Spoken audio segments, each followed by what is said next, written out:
이렇게 부처님 전에 이렇게 예불을 하고 기도한 거는 부처님 앞에서 기도를 한 것이 맞죠, 그죠? 부처님 앞에서 여러분들은 각자마다 이제 소원을 빌고 기도를 하겠죠. 우리 불자라면 모두 다 이제 공통된 소원이 있는데요. 발보리심에서 음, 깨달음을 향한 마음을 내서 내가 정말 깨달음의 지혜를 얻겠다라는 그런 서원을 하면서 기도를 하는 거예요. 정말 나는 지혜로웠으면 좋겠다라고 그렇게 생각을 하고요. 그리고 이제 신중단에 반야심경을 하잖아요. 저는 수도함으로 출가를 하다 보니까 수도함에는 신중단이 없어요. 아예 없어, 신중단이. 그래가지고 그냥 돌부처님 한 분만 법당에 계시는데요. 그냥 이렇게 돌부처님 앞에서 예불 하고 반야심경도 돌부처님 앞에서 했어요. 내가 뭐 다른 절을 다녀봤어야 알지. 나는 그렇게만 하는 줄 알았더니 다른 데 가니까 해인사로 개받으러 가니까 부처님한테 하고 난 다음에 쭉 돌아서서 이렇게 그 반야심경을 하더라고요.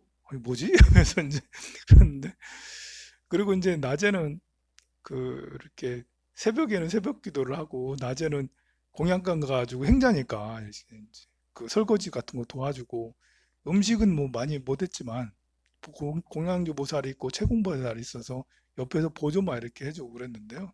그러다 보니까 사시불공을 안 들어갔어. 그래서 해인사로 개바 들어갔는데, 해인사에 이제 행자교육 하는데 사시불공 하는데 정삼업진원 옴사바바바 이거 하는데 이게 뭐지? 나 이거 나 배운 적이 없는데. 사시불공할 때는 정삼업진원부터 정법계진원까지 이렇게 하는 게 있잖아. 계단진원, 건단진원 막 이러면서 당황스럽더라고. 난 한 번도 안 해봤는데 그래서 거기서 배우고 막 그랬어요. 우리가 신중단에 이제 이렇게 그 반야심경을 하는데요. 신중단에 반야심경을 하는 것도 신중전에 기도를 올리는 거죠. 부처님 전에 기도를 올리는 것처럼 신중전에 기도를 올리는 거고, 그리고 이제 우리가 극락전에 이렇게 법성계를 외우잖아요. 극락전에 아미타 부처님한테 기도하는 게 아니고 조상님 전에 우리 영단을 보고 조상님 전에 이제 우리 조상님들께 기도를 올리는 거예요. 우리 조상님들 잘 계시겠지만 더 좋은 곳에 가시고, 또 좋은 곳에 가 계시다면 우리도 좀 도와주시고 그러라고. 결국은 그렇게 부처님과 신중과 조상님 전에 기도를 통해서 내가 올바른 지혜를 얻고 그 지혜가 현실에 드러나야 되는 거죠. 지혜가 있고 없고는 현실로 나타나야 되는 거지. 기도는 대빵 많이 해놓고 무지하게 살면, 어리석게 살면, 남에게 지혜를 주지 않으면, 그러면 이제 효과가 별로, 기도 효과가 떨어진다고 할 수가 있죠. 어떤 것이 지혜로운가? 이것은 이제 팔정도와 육바라밀을 통해서 계속 늘 말씀을 드렸는데요. 요즘에 이제 이렇게 그 감염병 때문에 굉장히 다들 힘들어하는데, 어제부터 그렇게 뉴스가 뜨는 게 이제 국회의원하고 장차관급들이 자기 월급의 30%를 반납하겠다. 뭐 그렇게 하고 그래요. 그러자 이제 국회의원들이 앞을 다투어서 우리는 50%까지 하겠다. 그리고 어떤 국회의원은 자기는 최저시급만 빼고는 다 반납하겠다라고 그렇게 하고 있어요. 제 기억으로는 제가 정치에 별 관심이 큰 관심을 가진 건 얼마 안 돼서, 제 기억으로는 국회의원들이 나서서 자기 월급을 반납하겠다, 뭐 대통령이 월급을 반납하겠다 이런 거 별로 기억이 없는데, 기억 있나 여러분들? 별로 없죠. 지금 최초인 거. 그만큼 이제 국가가 위기 상황이기도 하지만, 나라가 힘들고 국민들이 힘들면 고통 분담을 같이 해야 되는 것이, 그것이 이제 올바른 지혜라고 저는 생각을 해요. 대통령이 나서서 그렇게 하고 또 국회의원들이 나서서 그렇게 하고, 그것이 실생활에서 우리가 고통을 분담하는, 그것이 함께 사는 우리의 올바른 지혜라고 생각을 합니다. 요즘에 동학개미운동이란 말이 유행하고 있어요. 하도 이제 주가 지수가 막 떨어지고 그러니까 너도 나도 야 이거 삼성을 사야겠다. 외국인이 이기냐, 뭐 이제 우리가 이기냐 하면서 외국인은 계속 팔고 있고 그러다 보니까 계속 주가 지수는 내려가고 이제 그 개인들은 계속 삼성을 사고 있고 그렇게 하고 있는데요. 사실 위험한 게임이죠. 이렇게 전 세계가 이제 불황의 상태로 가고 있는데 우리 우리 국민들은 계속 사고 있으니까 좀 더 떨어질 것 같은데 아무래도 한 200포인트 정도는 더 떨어질 것 같은데 좀 안타깝기는 해요. 그러면 이 동학은 도대체 어떤 것인가에 대해 생각을 한번 해볼게요. 이 동학의 이제 창시자는 최재우라는 사람이고요. 경주 사람이에요. 부인이 울산 사람이에요. 부인이 울산 사람. 그 몰락한 이제 양반집인데요. 너무 몰락해서 상업을 일으켰는데 이 장사를 하다가 장사도 잘 안 되고 그래가지고 처가살이 좀 하고 울산에 좀 살았어. 최재호라는 사람이 울산에 있으면 장사를 했는데 잘 안 되는 거예요. 그러다가 이제 이렇게 그 평상시에 영적인 이런 것에 관심이 많고 뭐 영통이 좀 있었는가 봐요. 기도를 하게 되는데 기도가 이제 통한 거야. 이렇게 하느님하고 그 마호메트하고 비슷하다니까요.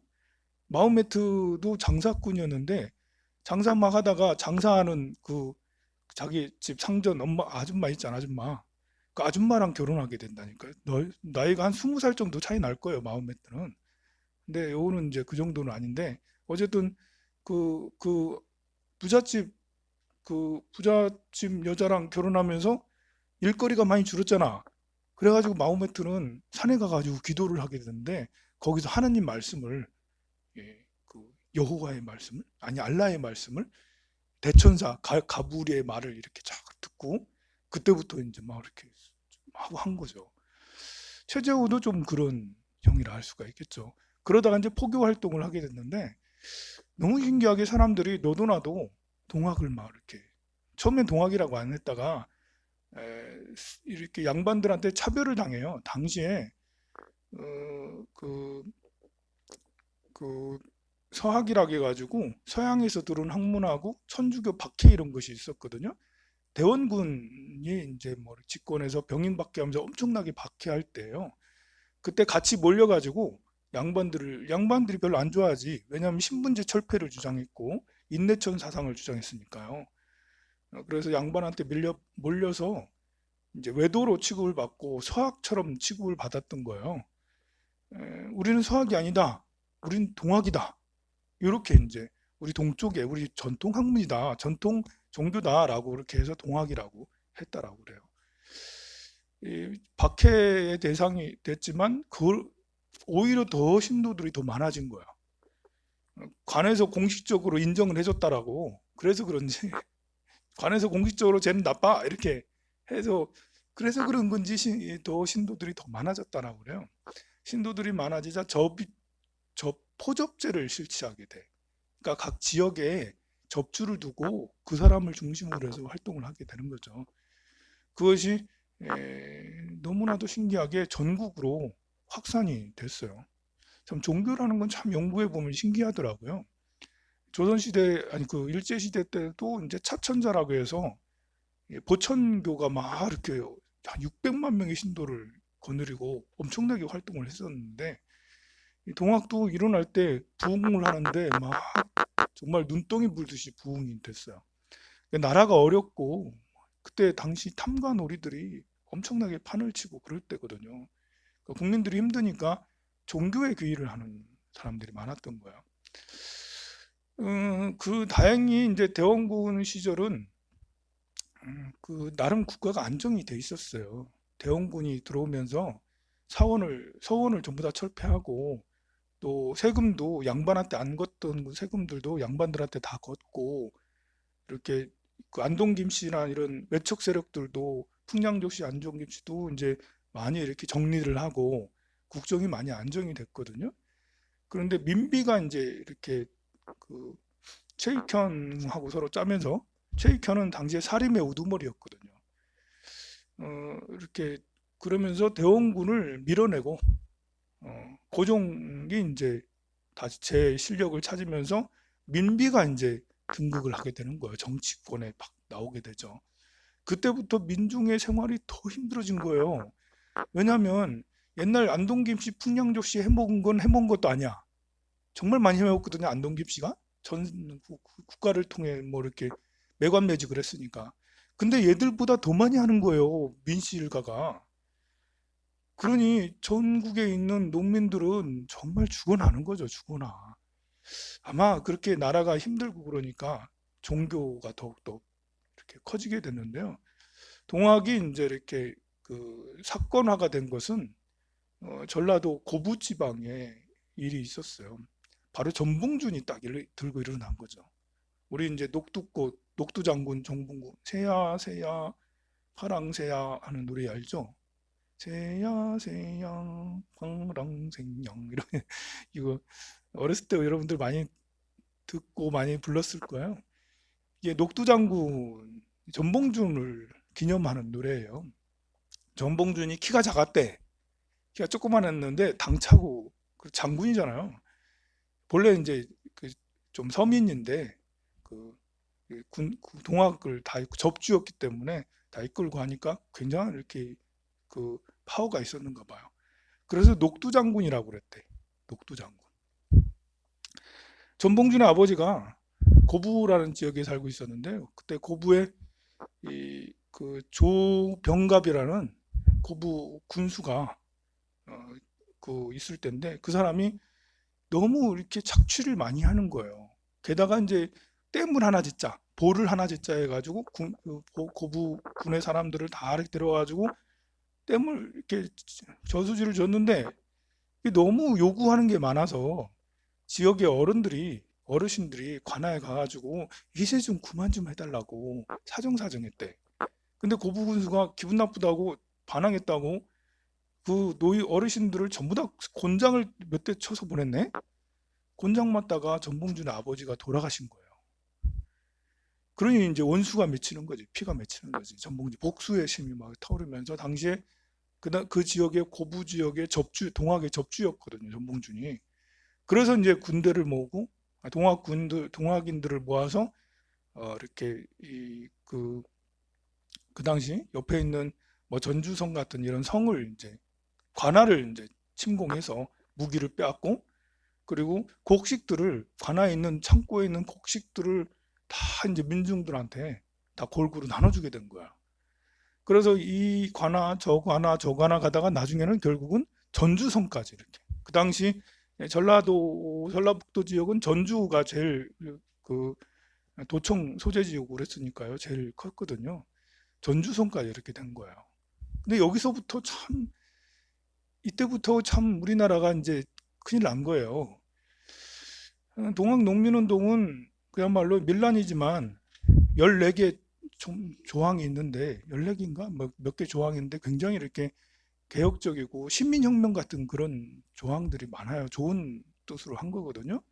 그런데 이 정부에서 고종 황제하고 민비는 이거를 대응을 할 수가 없는 거예요. 관에 그 몇천 명 병력이 있긴 한데 군인이 있긴 한데 이거 가지고는 안 되겠다고 판단한 거예요.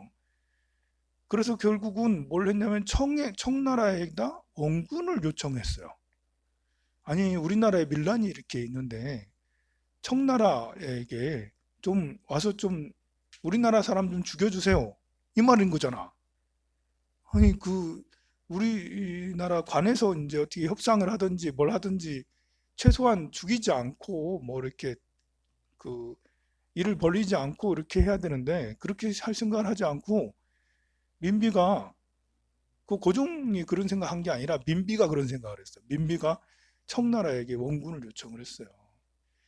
이게 청나라에 원군을 요청하면 그 당시 텐진 조약이라고 있어가지고요. 일본 군대가 같이 들어오게 돼 있었어요. 그 앞전에 무슨 사건이 있었기 때문에. 그래서 일본 군대하고 청나라 군대랑 같이 들어와. 그래서 이제 우리 이 동학인들은 그 소식을 듣고는 자진해산을 했어요. 야, 이거 우리는 나라를 일으키고자 부정부패를 철폐하고 나라를 일으키고자 이랬는데 청나라도 들어오고 일본 군도 들어오고 이러다가 지금 우리나라가 더 큰일 나겠다 싶어가지고 동학인들은 자진 해산을 했어요. 조약을 맺고. 그런데 청나라하고 일본이 와가지고는 안 나가네? 들어, 들어오고 난 다음에 안 나가네?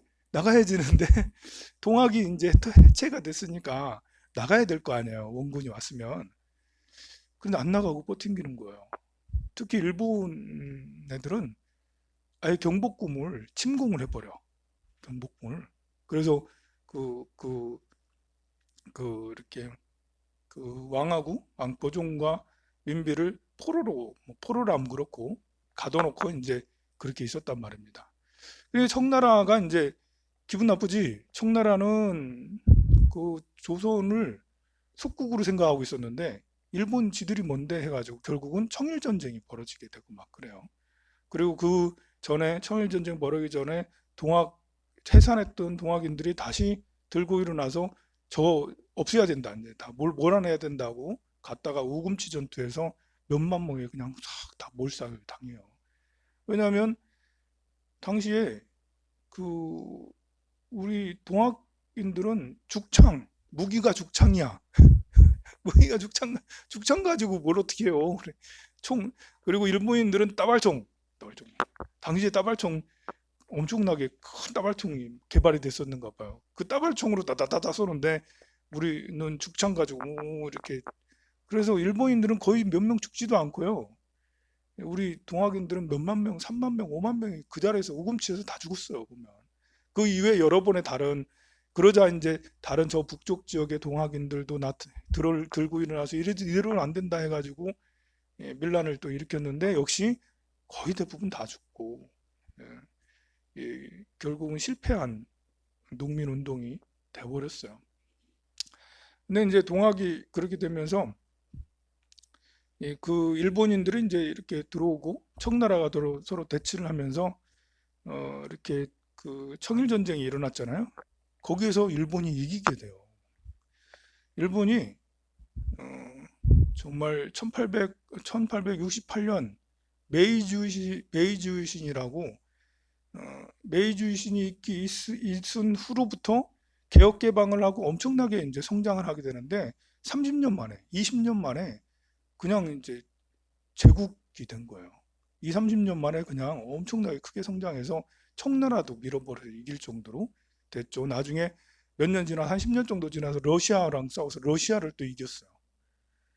그러면서 이제 이렇게 그 동방의 이쪽 지역의 최강자로 이제 등극을 하게 되는데요. 그게 민비가 이제 잘못된 선택을 하면서 생기는 일이지 않은가 싶어요. 한 사람의 지도자가 어떤 지도자를 뽑느냐에 따라서 나라가 한 번에 훅 가기도 하고 성장하기도 하고 그런 것 같아요.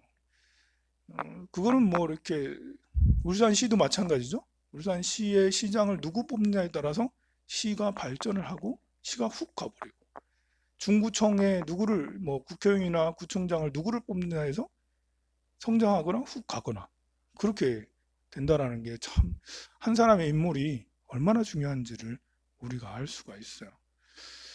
지금 뭐 현재 정부가 잘한다 못한다라는 것보다도 다행인 것은 현재 정부가 엄청나게 못해서 꼬라박지는 않고 있다는 것은 정말 다행인 거예요. 잘하고 있는 것 같지는 잘 모르겠어요. 이제 4월달 총선이 있는데 총선을 미루자는 얘기는 아직 없네요, 그죠? 하긴 할 모양이에요 보면. 좀 감염병 사태 때문에 총선을 어떻게 할란가 알겠는데 온 국민들은 별 관심이 없어요. 뉴스는 계속 나오는데 그래가지고 지금 이렇게 이번 선거는 정말 이상한 선거가 돼버렸어요.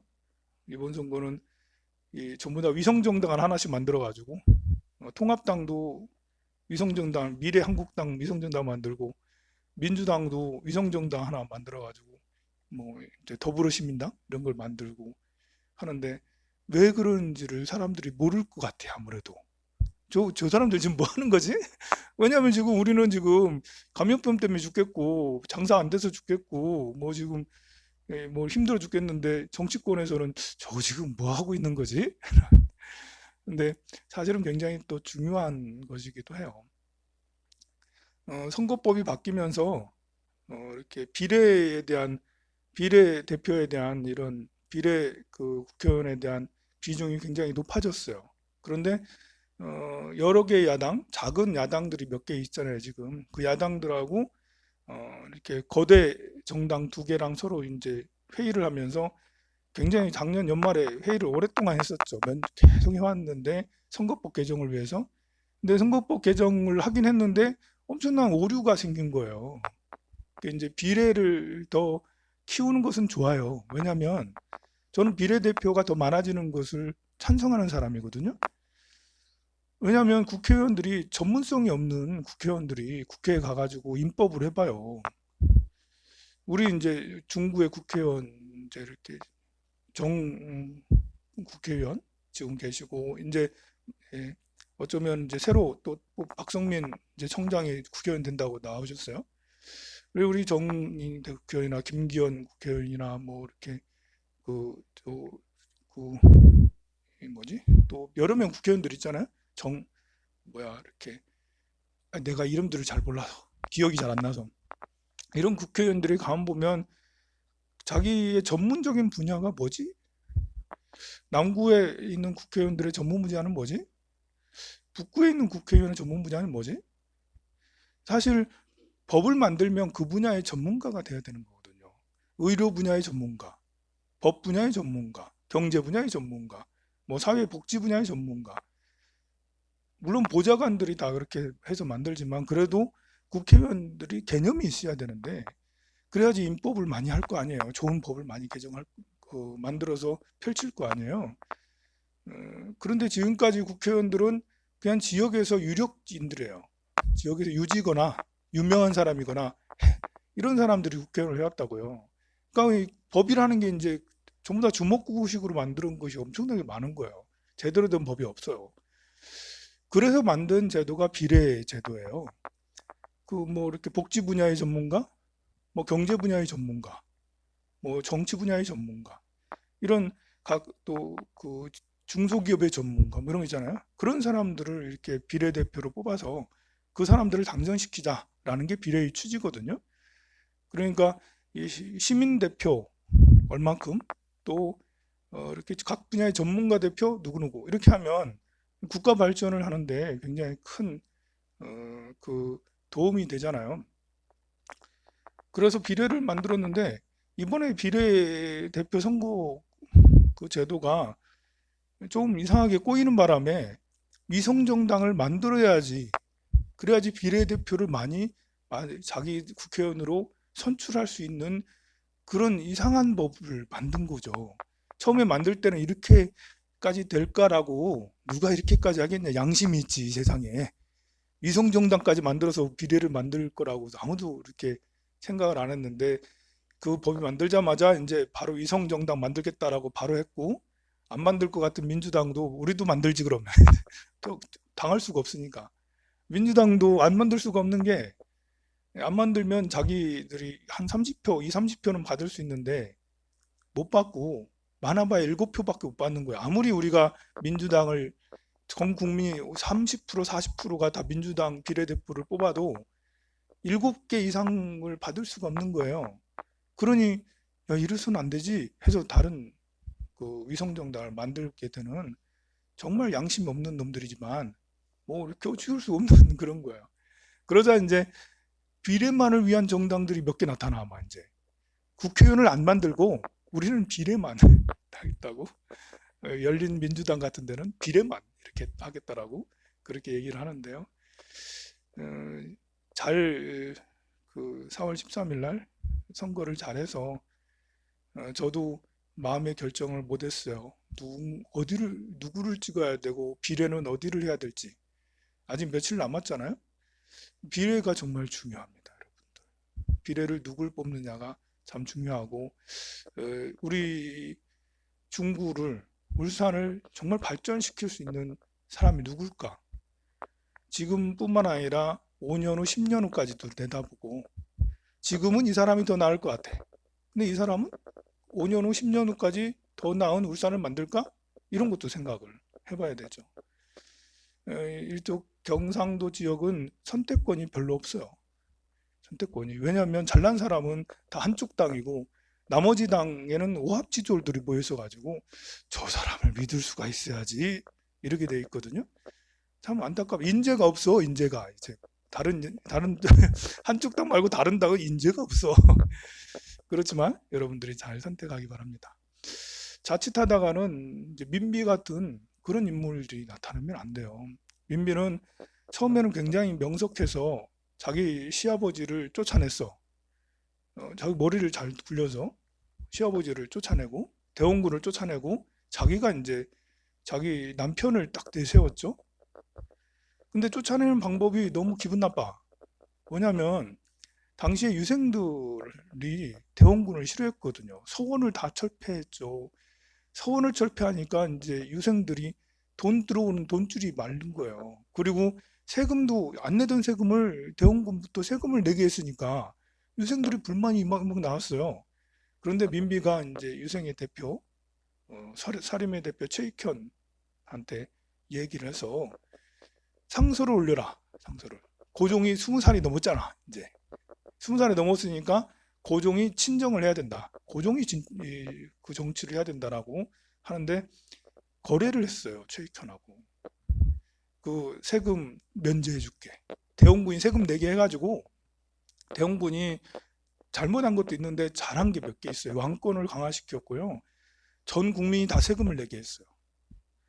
그런데 거래를 해서 양반들 세금 안 내게 해줄게.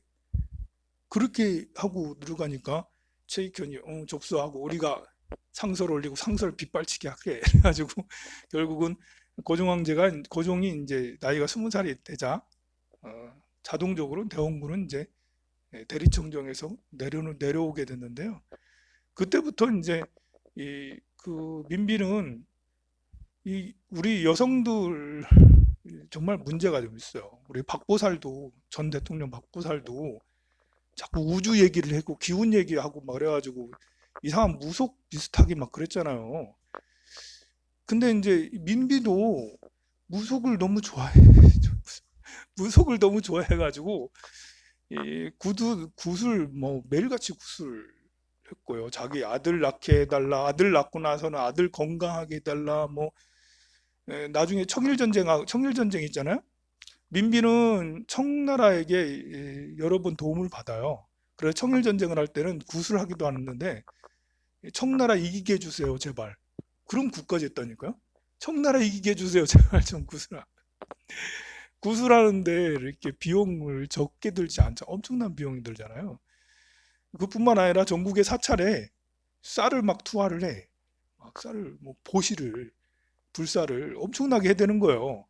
지금 나라의 재정은 다 고갈되고 말라가는데 없는데 돈이 없는데 그거를 절에다가 다 이제 뭐 갖다 주지 뭐 무속에다 뭐 주지 또 자기랑 친한 이제 이렇게 자기 아들을 병을 낫게 해준 이렇게 선교사 의사가 있거든요.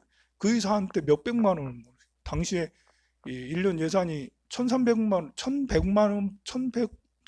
원 정도밖에 안 되는데 몇백만 원을 의사 고맙다고 사례비 주고 또 자기랑 친했던 어떤 여성이 외국인 여성이 결혼한다고 추구유금인가? 부유금 아니죠. 추구유금이지? 추구유금을 뭐 몇백만 원을 주고 막 그런 거예요. 1년 예산의 10% 20%를 그런 선물로 그냥 이렇게 그러니까 개념이 없는 거예요. 예산을 쓰는데 무지막지하게 쓰죠. 게다가 이제 민비의 그런 그 외척들이 전국에 매관매직을 하지. 이건 나라가 이제 이렇게 낙후되고 이렇게 점점점 되는 거죠. 그러다가 이제 이목군란이 생기게 돼요.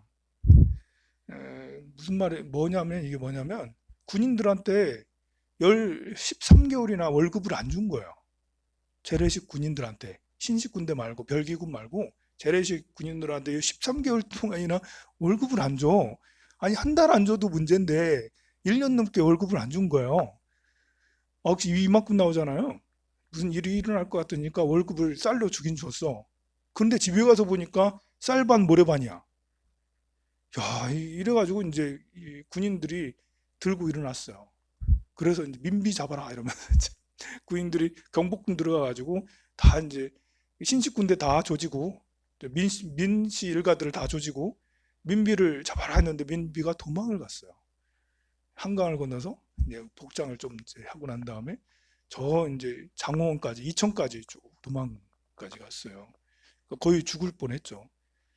그리고 이제 이모군란을 했던 이 사람들은 이제 다시 대원군을 데리고 와가지고 당신이 좀 이거 하세요. 우리는 군인들이니까 정치를 할 줄 모르니까 대원군 당신께서 좀 당신 장관 좀 하세요. 그 대원군이 민비가 이제 이렇게 도망갔으니까 민비는 죽었다 하고 장사를 지내줬어. 살아있는데 도망가가지고. 이 민비가 어떤 거를 했냐면 자기를 데리고 도망간 그 있어요. 그 힘이 센 장사, 축지법 쓰는 그 장사에게 우리 남편 고종에게 편지를 해라. 해가 편지를 전해줬거든요. 이제 구구절절히 뭐 힘든 얘기를 하는 거죠. 그러다가 이제 청나라를 불러라. 청나라를 원군을 요청을 하라고 고종한테 그렇게 얘기를 한 거예요. 고종은 또 이제 이렇게 자기 마누라 얘기를 너무 잘 들어. 그래가지고 청나라에게 구원 요청을 했어요. 청나라가 들어왔어요. 위안스카이가 들어왔어요. 그때 들어와가지고는 그 군인들을 정리를 하고 그 대원군을 볼모로 청나라로 데리고 가버렸어요. 그리고 민비는 다시 입성하게 되고요. 죽을 줄 알았던 민비가 다시 입성하면서 민비는 또 한 번 이렇게 찍은 사람은 당한 사람은 기억해내서 반드시 보복하고 죽이는 이런 잔인함도 있거든요. 그래가지고 이모군란이 이제 실패로 끝나면서 정말 이제 그 야 이거는 어떻게 하나 이제 민비는 청나라를 등에 업고 더 이제 이렇게 권력을 쓰는 거고요. 그 권력을 쓰면서 더 힘들잖아요. 그러다가 2년 뒤에 갑신정변이 일어났는데 그때 일본을 등에 업고 김옥균 뭐 이런 사람들 있잖아요. 김옥균을 비롯한 몇 명의 젊은 사람들 이 사람들이 새로 개혁을 해야 된다 해서 왕권이 아니라 공화정으로 개혁을 요구를 했는데 3일 만에 밀려나면서 그때부터 이제 민비는 더더욱 이제 이렇게 청나라를 더 등에 업고 우리나라 개혁은 그때부터 물 건너가 가버리게 된 거죠. 우리나라에도 기억이 조선에도 기회가 몇 번 있었어요. 그 대원군의 그런 개혁 정치, 물론 이제 대원군이 쇄국 정치한 것은 잘못했지만 그래도 나라를 정말 많이 개혁을 했거든요. 근데 이제 민비가 들어오면서 한번 크게 말아먹었죠. 그러다 이모군란이 생기면서 새로운 민비가 이제 사라지고 새로운 희망이 되려나? 그 2년 뒤에 갑신정변이 생기면서 젊은 애들이 뭔가 좀 해볼라나? 했는데 무너지면서 그냥 개혁 개방이라는 것은 싹 밀려가고 1894년까지 동학운동이 일어날 때까지 그냥 이렇게 쭉 가게 되고 결국 동학운동으로 인해서 일제가 이제 아예 그 우리나라에 들어오게 되는 주둔을 하게 되는 그런 일이 생긴 거예요. 우리 용산이 미군 기지였잖아요. 용산에 이 외국인 군대가 처음으로 주둔을 계속 오랫동안 하게 된 것은 이모군란 때예요. 이모군란 때 청나라 불러들였다고 했잖아. 민비가 편지해가지고 그때 위안스카이가 들어와가지고 주둔했던 데가 용산이에요. 용산 기지. 그리고 청나라가 이제 나중에 청일전쟁으로 지잖아요.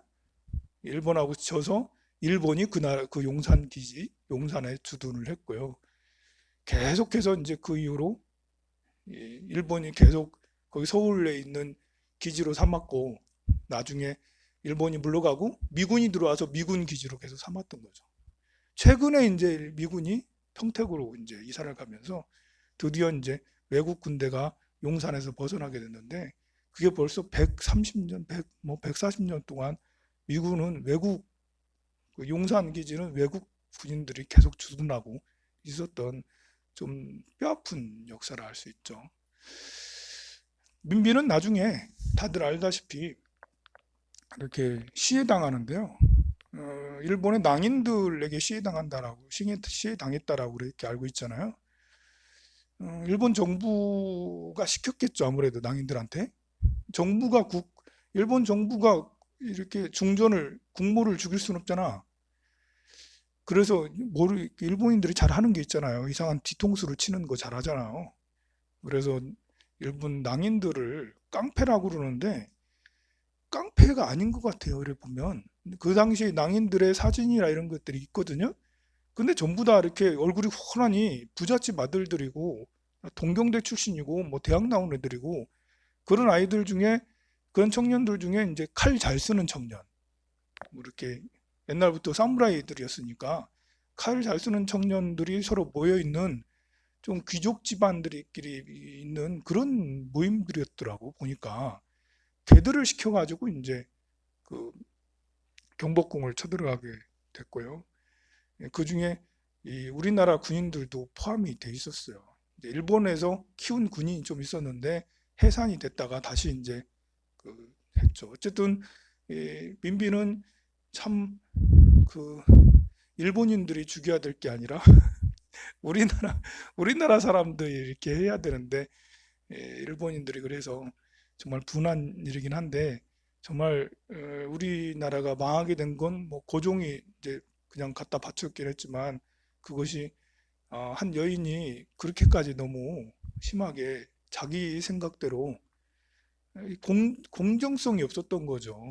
너무 사사로이 움직였기 때문에 그러지 않나 싶어요. 가정이든 사회든 사사로운 곳으로 치우치면 그러면 이제 그것이 별로 좋지가 않아요. 그래서 항상 우리는 공적인 마인드를 우리가 투표를 할 때도 나랑 친한 사람, 저 사람은 괜찮아. 인물 대물 보고 하는 것도 필요하지만 이 사람이 정말 울산을 살 사람인가? 이런 걸 또 생각을 해야 되는 거고요.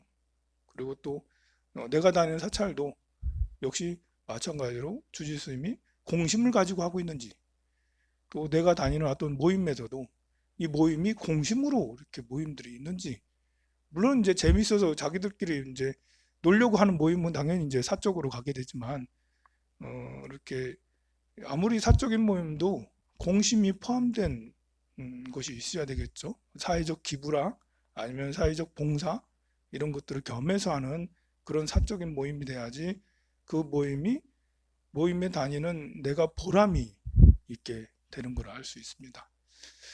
그래 이제 동학 개미 운동이 벌어지고 있는데 음, 옛날처럼 일방적으로 당하는 동학 동학 그런 동학 농민들이 되지 않고 좀 더 현명해서 좀 더 지혜로워서 정말 동학 배미 운동이 성공하기를 정말 진심으로 기원합니다. 성불하세요.